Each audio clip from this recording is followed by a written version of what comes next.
Bonjour à tous et ravi de vous retrouver dans ce nouveau JT breton. Dans l'actualité ce vendredi de la politique, on fera le point sur les candidats aux législatives pour le mouvement La République en marche en Bretagne. Localiser une victime est une tâche difficile pour les pompiers. Un Morbihanais a donc mis en place une application pour résoudre ce problème. Et puis la pomme de terre primeur est enfin sortie des champs. Découverte de ce joli légume de saison cultivé en Bretagne dans cette édition. Dans le duplex, on ira à la plage avec Didier Déniel. Bonjour Didier. Oui, bonjour. Et vous nous emmenez à la Baule aujourd'hui. Oui, la Baule où la plage vient d'être privatisée. Eh bien, vous nous expliquez tout ça dans un instant. Bienvenue à tous dans cette édition du vendredi 12 mai 2017. Le mouvement La République en marche du nouveau président de la République Emmanuel Macron a donné les noms de ses candidats aux élections législatives ce jeudi. Renouvellement et parité étaient annoncés, mais qu'en est-il réellement en Bretagne? Le tour du sujet dans ce reportage avec Benjamin Bréon. La République en marche, le mouvement du président Emmanuel Macron, a présenté ce jeudi, par la voix de son secrétaire général Richard Ferrand, ses candidats pour 23 des 27 circonscriptions bretonnes. Au programme de nouvelles têtes, comme à Brest-Centre Jean-Charles Larsonneur, un diplomate de 33 ans natif de Recouvrance, ou à Morlaix Sandrine Lefeur, une agricultrice bio de 26 ans. À Dinan, c'est le profil d'Hervé Berville, économiste de 27 ans né au Rwanda, qui a tapé dans l'œil des médias nationaux. Nul doute que le jeune homme au CV prestigieux et à la motivation sans faille est appelé, s'il est élu, à se retrouver sur le devant de la scène. Au total, sur les 23 candidats annoncés, 16 sont des hommes et 7 des femmes.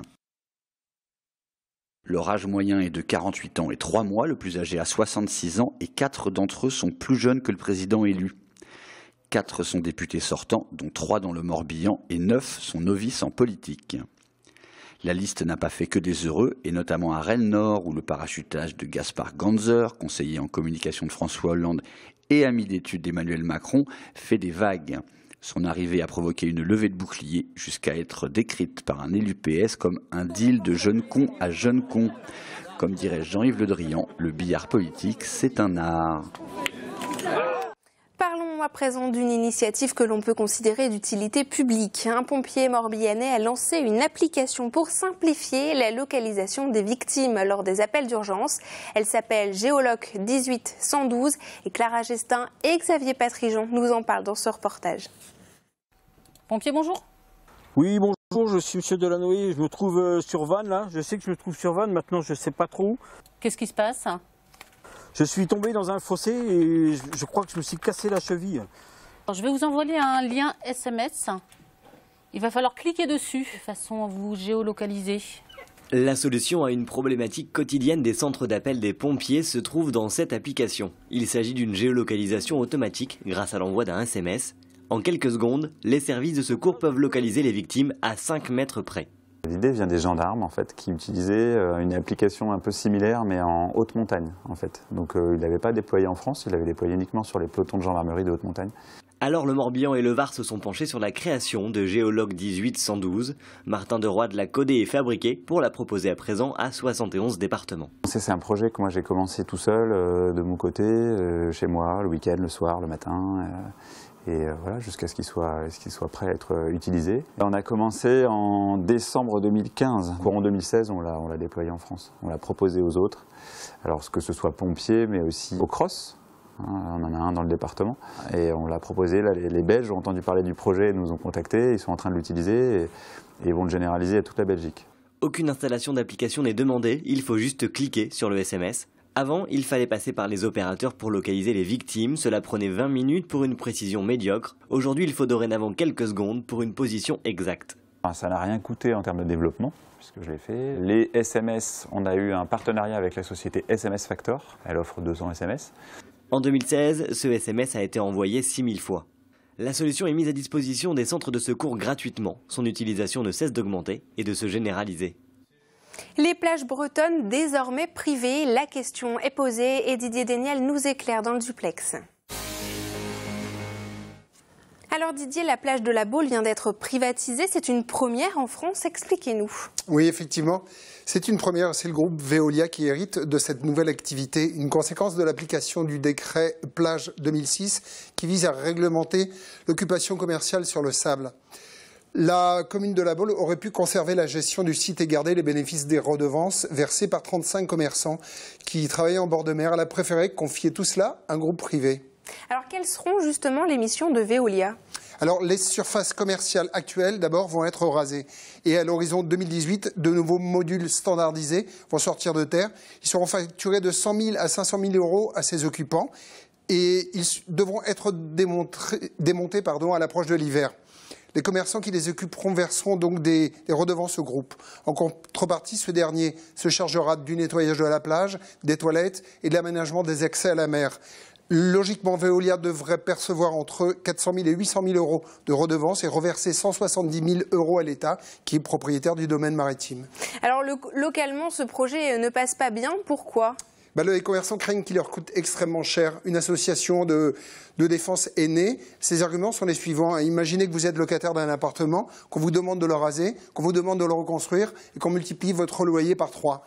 On a tout compris. Pornichet, la commune qui est juste à côté, a décidé de rester en gestion municipale. Merci beaucoup Didier, en tout cas pour toutes ces explications. À très bientôt. À bientôt. Arrêtons-nous maintenant quelques instants sur un légume de saison, la pomme de terre primeur. Elle sera sur les étals jusqu'au mois d'août et la Bretagne est l'une des régions qui en produit le plus en France, 14 000 tonnes chaque année. Aurélia Bossé s'est rendue à Ploumoguer chez un producteur. En terre depuis 90 jours, il est temps de la ramasser. Depuis le mois de mai, c'est le début de la saison de la pomme de terre primeur. À la différence de la pomme de terre de conservation que l'on trouve toute l'année, cette variété se récolte seulement entre mars et août. Donc nous travaillons à contre-saison quelque part, en température plus froide. Et de ce fait, il y a une influence sur le rendement. Je prends l'exemple de cette parcelle. C'est une parcelle qui me donnera autour de 15 tonnes hectare. Et si je fais un parallèle avec une pomme de terre de conservation, la moyenne est de 45 tonnes hectare. Donc, avec des coûts de production, je dirais, identiques, voire supérieurs, dans la mesure où notre récolte elle est manuelle. Et dans son arrêté de commercialisation, il est bien défini que la peau, sur une pression du pouce, s'enlève aisément. C'est ça, voilà l'opération. En 3 jours, elle passe du champ au panier du client. Mais avant cela, elle est lavée, triée et préparée pour le consommateur. Un travail tout en délicatesse pour ne pas abîmer le produit.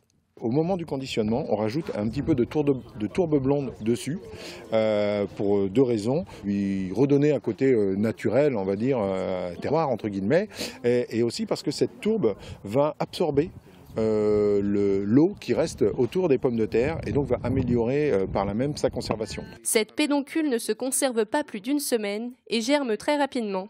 Les amateurs de primeurs doivent donc en profiter tout de suite. C'est des pommes de terre qui se préparent surtout à la vapeur et pour faire des salades et des produits, des accompagnements très frais pour l'été.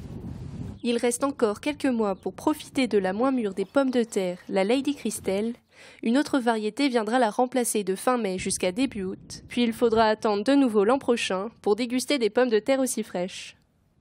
Le château du Taureau en baie de Morlaix est en plein travaux depuis le mois de décembre. Depuis 2006, date à laquelle le fort est ouvert au public, les visites sont nombreuses, mais l'accès au site est difficile. 240 000 euros ont donc été investis pour remédier à ce problème et Aurélia Bossé s'est rendue sur place. L'accès au château du Taureau se méritait. Les bateaux ne pouvaient accoster qu'à marée basse, ce qui fait peu dans une journée. Pour y remédier, 4 entreprises travaillent en pleine mer depuis 5 mois pour élargir et rehausser les staccades. Un chantier lent. Au tout début, les ouvriers ne pouvaient travailler que 4 heures par jour. C'est vrai que c'est assez particulier comme contexte, comme organisation de travail, donc on doit vraiment faire avec les marées. Après le chantier, 2 bateaux pourront accoster en même temps tout au long de la journée et 3 à 8 traversées par jour au départ de Carantec et Plouganou sont prévus. Et on avait aussi le souhait de ne pas avoir ce monument tombé en désuétude et que personne ne s'en occupe. C'est une charge assez lourde. L'apport que nous amènent les communautés de communes localement font qu'aujourd'hui, on réussit à faire ces travaux qui vont rendre l'outil, on va dire en tous les cas, sinon rentable, en tous les cas à l'équilibre. L'an dernier, plus de 21 000 visiteurs sont venus découvrir le fort et 10 000 de plus sont attendus cette année. Il y avait une forte demande des visiteurs. Pour vous donner un exemple, l'année dernière, au mois d'août 2016, on était à 100% de taux de remplissage. Donc on a des visiteurs qui sont nombreux à cette période-là et il est important de répondre à leurs demandes. Des grands-parents qui accueillent leurs petits-enfants également et qui aimeraient bien leur faire découvrir le château du Taureau. Là, il y avait un sentiment de frustration très fort à cette période-là. Ces nouveaux horaires permettront aux groupes scolaires de venir pour la journée. Les bateaux de plaisance pourront aussi amarrer sur le fort, de quoi donner à ce bâtiment du XVIe siècle une place plus forte dans le quotidien des Bretons. Quelles sont les images marquantes de ce vendredi en région? Un procès à Guingamp, la ligne aérienne Guipava-Ouessant et une chorale malgache à Vannes. C'est dans le Tour de Bretagne en 60 secondes qui est préparé aujourd'hui par Benjamin Bréant. 4 militants bretons comparaissaient ce vendredi devant la justice à Guingamp pour avoir bloqué en 2016 des trains à Plouaret pour protester contre la loi travail. Ils ont été relaxés en présence d'une trentaine de sympathisants venus les soutenir devant le tribunal.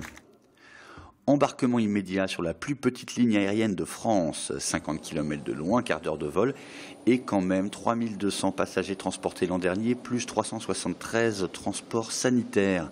C'est en Bretagne, bien sûr, entre Guipava et Ouessant. Et on termine en musique au collège Jules Simon de Vannes qui a accueilli cette semaine la Malagasy Gospel, un groupe de jeunes choristes malgaches. La musique n'a pas de frontières, dit-on, la preuve.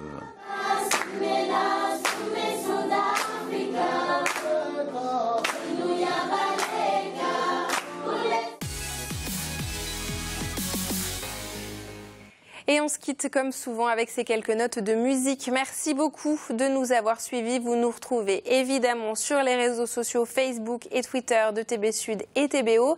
Il y a aussi les sites internet pour revoir cette édition et toutes nos émissions. On se retrouve lundi à 19h pour un nouveau point sur l'actualité régionale. Je vous souhaite une très bonne soirée et un excellent week-end.